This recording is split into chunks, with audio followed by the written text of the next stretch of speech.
Igama lami ngilindelwa Mabuza, ngihlala eMankayane next to NS's home. Ngithunga timpahla tabosisi, tabobhuti, tibanibana, so ngiyathunga nje timvo letiningi letihlukahlukene. I was inspired by my teacher, my fashion and fabrics teacher at high school, at same Christian High, Form 4 na Form 5. Bekasifundisa ukuthunga, so like she was passionate about ukuthunga, so most of the time khona ukuthi nge-free time siyothunga nawe again siyothunga, and then ngacetha then ngaphindze ngasebenta kaMrs Mavimbela bekaranisha i-bridal. So lapho bengiya kuyomsita bekangimakhelwane wethu sihlala eBhunga, so bengiya kuyomsita nawe again. So then like abenginika timvo leti challenging, so lokuthi angi-challenge mina I ended up falling in love with ukuthunga. Okay ke ngiyalo ke, so imvo lengitomkhombisa yona ukuthi nje on a daily basis ilanga lami livamise kuhamba kanjani. Shothi nje let's say kufanele ngiyothenga liyadi ngibuye ngidesigne imvu, ngicabanga ukuthi sitawukhombisa le process nje kusuka ukuthi mangiye kuyothenga le liyadi ngithenga kanjani kuphi, then mangibuya nalo ngibuya ngilendeni kanjani. Ngicabanga ukuthi nje sitawubona ukuthi nje how my day goes.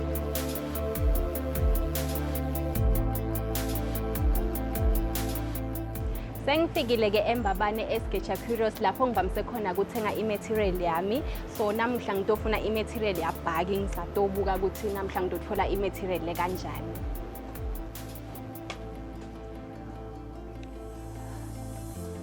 Sengifikile ke la ngekhathi kunenhlobo temayadi.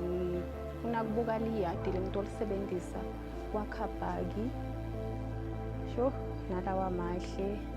But ngathi ngifuna polycotton.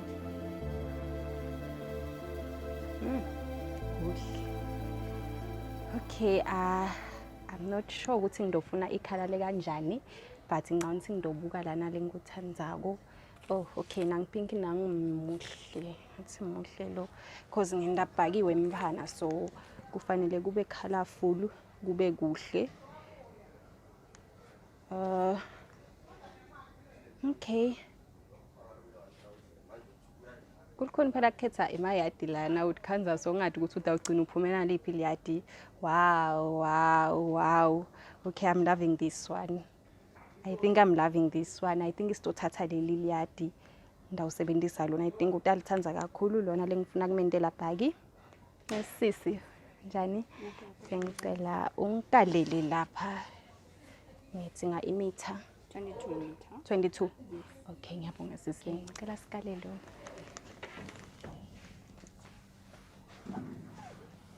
Siyakuthunga no? Ngiyothunga bhaki. Bakwemphana, so ngichazwa ngilama colors. Ngathi interesting. Yeah. Ngisukahle imeter yebo.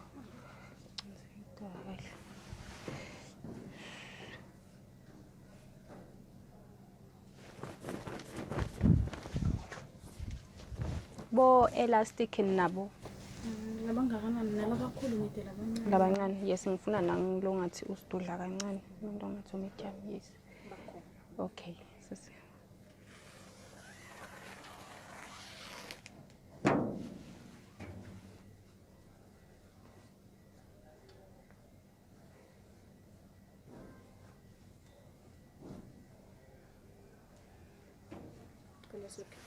Okay, siyabonga.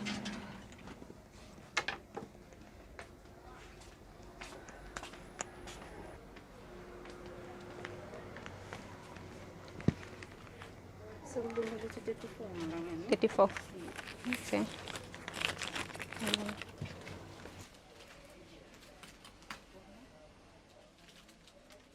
Okay, njengoba bengisho, okay, emakhasimende ami ayaye asho ukuthi afuna liyadi leli kanjani. So ngitela sitolo ngifike ngibatshele ukuthi ngifuna liyadi la kanjani, noma ngibuke around ukuthi ngiliphi lelikhona. Kanti lamanye akasho, uvela akusendele le design yakhe, then wena ubese soyabuka ukuthi ngiphi le design letoko le material letokhokha kahle le liyadi.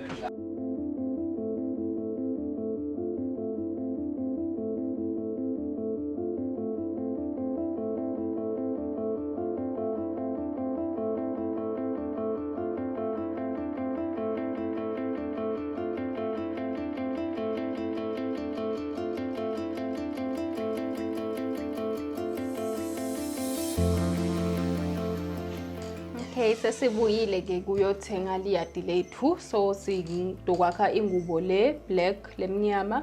So sitawusebenzisa liyadi lethu lelimnyama bese sisebenzisa leliyadi lethu lesilithengile lesitolo sebenzisa kuhlobisa ingubo yethu shothi sitakwenda nje libhande. So ngole into oqala ke ngiyalonginde ukuthi ngibuke ukuthi libhande lethu litoba lithe kanganani. Sitokhatha lona kuleli liyadi. So ngidawusebenzisa i-tape measure yethu kanye nechoko kumaka lapha kuleli yadi lethu lekuhlobisa ukuthi sidinga invo lenganani ngoba sitaligoba ngicabanga ukuthi sitawu utosnela nje ema-inji lang-4. So uma ke wona uze uyophuma ekugcineni sitawube sesiyajomelela lama markings ethu. So mawusawamaka uyawajomelela kude atolingana.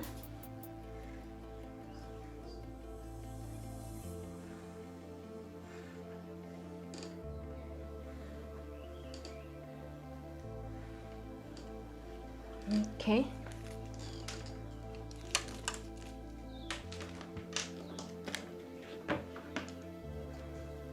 Then sebenzisa isikero sethu ukuthi sijubele liyadi lethu leli esitolisebenzisa kwakha leli bhandi lengubo. Ngani sisitawucala ngalo silithunge.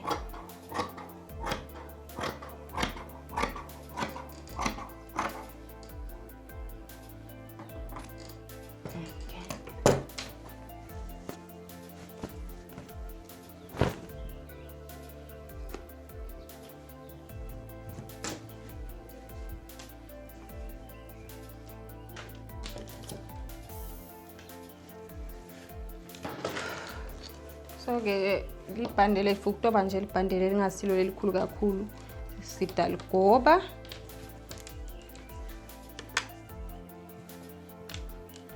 So mawuligoba ulibuyisa ngekhathi nje bese soyagoba.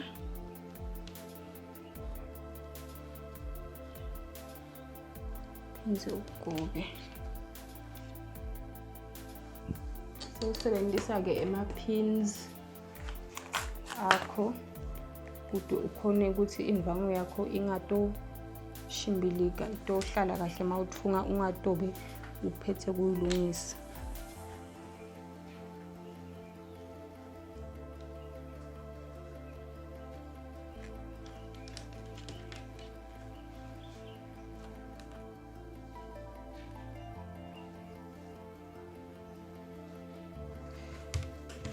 Nje siyagoba ngicabanga sesiyabona ukuthi kutawuphuma invole kanjani. Ube kugobe kahle. Lokufaka lamaphini ungabe ubwangathi kukumoshela isikhathi but ngolokusida ukuthi ube umsebenzi wakho abelula masowuthunga.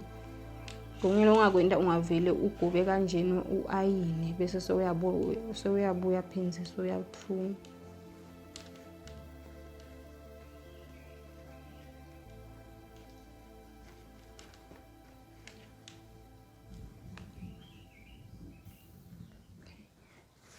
So ufaka lamaphini uze uyophuma ekugcineni bese sesiyabuya ke sesiyathunga.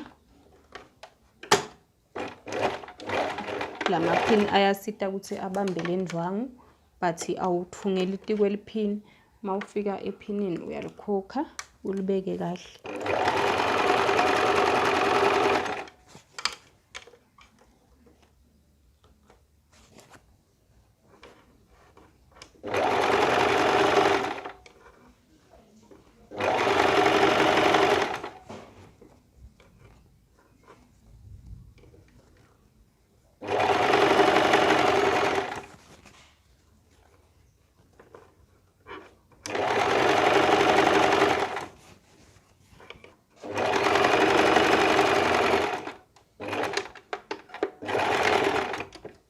Sifikile ekugcineni so sebenzisa isikero sakho ujube imitiya ulinganise kahle nalo libhande lakho.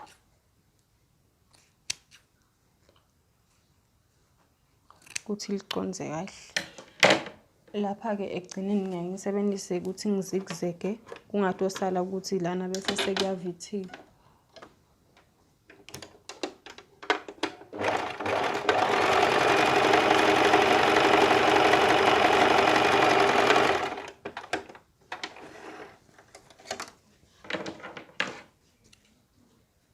Vele imtiya ngiyaye ngitifundzise ukuthi mangiceda ukuthunga ngijuke ngoba impahla mase iphelile kulukhuni ukuthi uqalele phasi. Ungikhathi uqala so ufunana nale mtiya so yayijuka juka.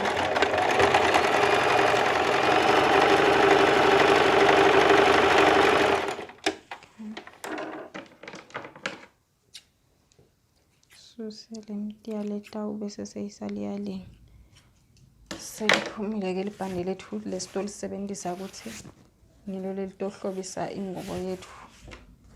Lutalibopha ekhalo. Ngilo leli niyalibona. Ngilo sewuthatha iayina yakho ke uyalilalisa kahle ukuthi liqonze kahle libe flat. Umsebenzise uyaphela. Ngicabanga ukuqala ibhizinisi yakho umuntu lomusha yinto ledingekako esikhathini sanyalo. Mawubuke ukuthi siyathi sonke ukuthi unemployment rate is very very high kakhulu la eSwatini, so sibamphela abasha kumcwa kakhulu ukuthi sibe nale info lesiyendako on the side because siyathi ukuthi every one of us have ama talents lahlukahlukene, so siyaye swabukele phansi lama talents ethu kanti ukhanza ukuthi ngiyolunga khanza ukuthi egcineni kwako konke sikuphilisa ngakho. So ngathi umuntu omusha kuyakusida ukuthi ungadikhanza uhlele ekhaya ude lokwendako but ungathatha talenta lakho nje ngami ukuthunga bese uphile ngalo usebenzise lona noma ngabe umsebenzi awusawutholi but ungagcina uphila ngalo. So kurana ibusiness yebo kunema challenges lamaningi kakhulu. I-challenge le enkulu kakhulu ezivamise kuyibona siyintsha ukuqala le business nje because sibuka ukuthi kufanele udinga imali, udinga lama raw materials nje kuqala le business yawo. Ngicabanga inkinga ayiqala kuba ngileyo but akufanele kube yimvo lekuvimbelako leyo ukuthi uqala ibusiness yakho because the likely you have uyaqala uthenga umshini, uthenga umtiya, uthenga then kuyahlangana. Lamanye ama challenges lakhona kumarketha your business as well as ukuthola wona lama customer because at times utawufanda ukuthi abantu abathandi izinto takho o bantu unenvo labangayithandi lo yendako ngebusiness yakho o lenye challenge mina ngeke ngayiface ku deliver abantu nje mangishilo ukuthi ngihlale mangayani. So ama customer amkhanda ukuthi amanye asembabani, lamanye kamanzini udulile nalokugibela usazama nekuqala ibusiness, so khanza ukuthi lama cost lawo sekadinga phinze ayakhosta wona cause usazama ukuqala le business yakho, so une traveler kuyi challenge lengeke ngadibana nayo kanye nayo futhi khanza ukuthi ama customer sekabhadela i-deposit info seyiphumile sekufanele phela i-customer lilanza impahla yalo sekunenkinga lapha nalapha akaseti kutolanza nje ngesikhathi bekashilo kanti nawe ubudgetile ngala. So those are just some of the few challenges I usually face. Sesibuyile ke nyalo sesingena emsebenzini wangempela ngidesignela i-dress just to show you ukuthi kuqala kanjani kusukela ekuqaleni process yekukhatha yekukala umuntu kanye nekuthunga. Ngidokwenda nje i-dress lesimple lenema straps latulu, so ngidawusebenzisa sisilana lo tasisita ukuthi ngisebenzise ama measurements akhe just kunikhombisa ukuthi umuntu mina ngiyaye ngimkale kanjani. So ngiyaye ngikale emahlombe latulu lana ngikale ukuthi kuba how much ngisebenzisa ema inches which means nje sisilapha 17.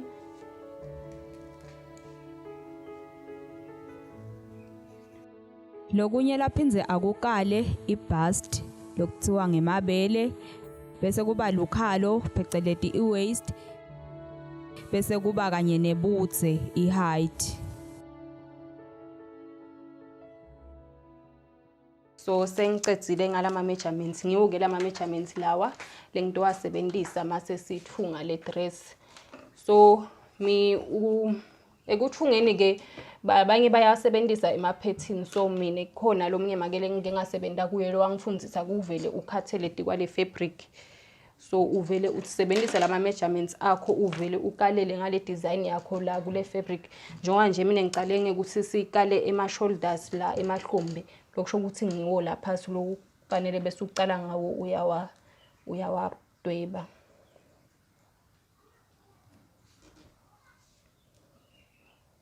Sitawenda nje i-dress le simple le straight le yaphasi bese itawuba nalama straps ekubopha la tulo.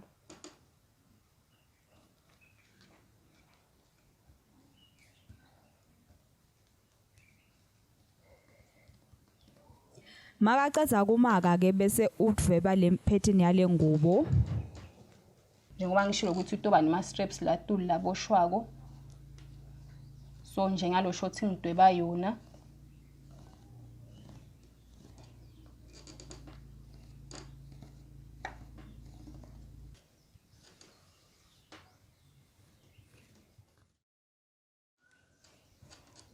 Bese ke soyakhatha.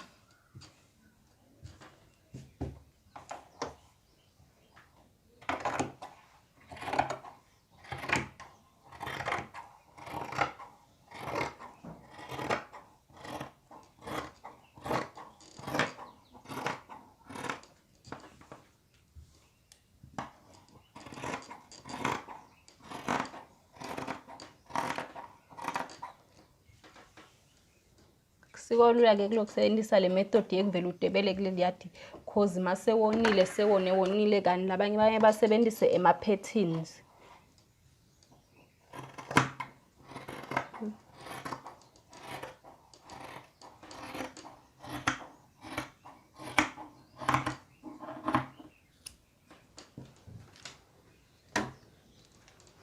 I-fabric lesalako ke mina ngiyilike lokhanza icucwane umuntu othanza recycle kakhulu, so ngidikhanza noma ngabe bekusele lokunganani ngidikhanza ngichubeka bese ngusebenzisa ukuthi ngichubeke ngidesign lokunye. So nyalo sikhatha la tulu enthameni.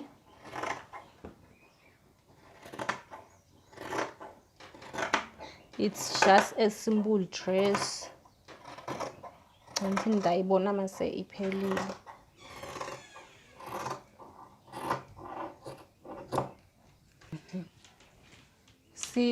Sidwebela ka wrong side isho ukuthi ngileli side leli bangekhathi masogcukile.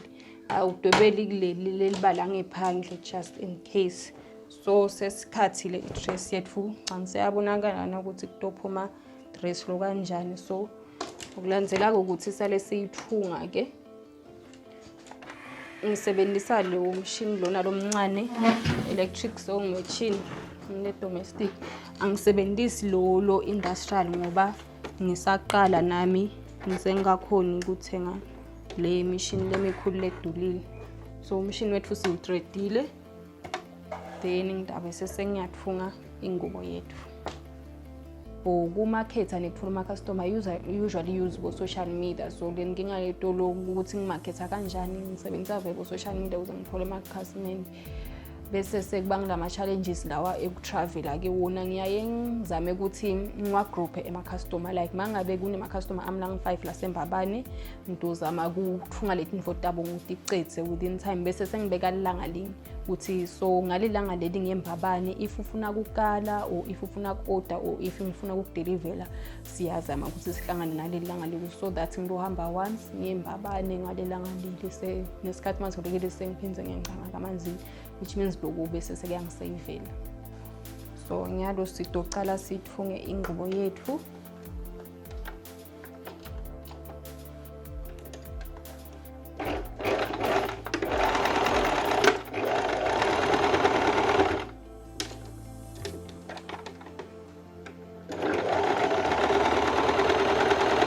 Uthunga kula malayini lawa besiwamakha masisakhatha lapha ulive lo 1 inch laceleni because udomsebenzisa for knitting.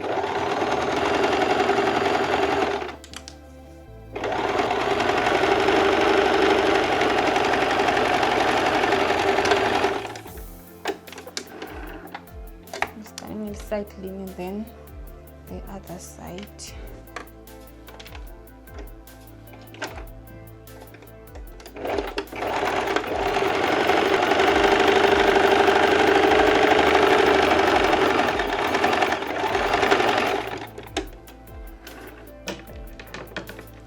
ngoba vele singumngane womphungu mawuthunga sihlala la celeni kuze kuthi umsebenzi wakho abe ngilo nithi lobukekako and uhlala unalesigero sekuthi every time ucetha kuthunga line uvele ukhathe lemtiya lesala ku so uzigzega kule side le liphinze kanjalo nakulele linye side then bese step lesinye lesilandzelako nokuthi sigobe la le dress yethu le toba khona ama straps so usebenzise nemapin akho kuze inqaqa yakho ito khona kuhlala kahle mawusayigoba la so lokuphina kusita ukuthi leli yadi ungahlupheki ube ulihlanganisa la udovele uthunge uyophuma endazi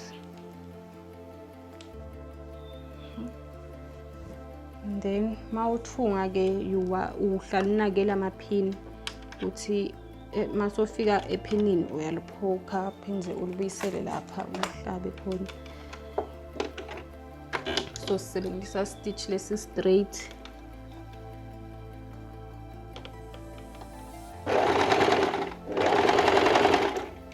mawufika ephinini ulikhokhe ulibeke eceleni ngoba beliside lokuthi libambele imhahla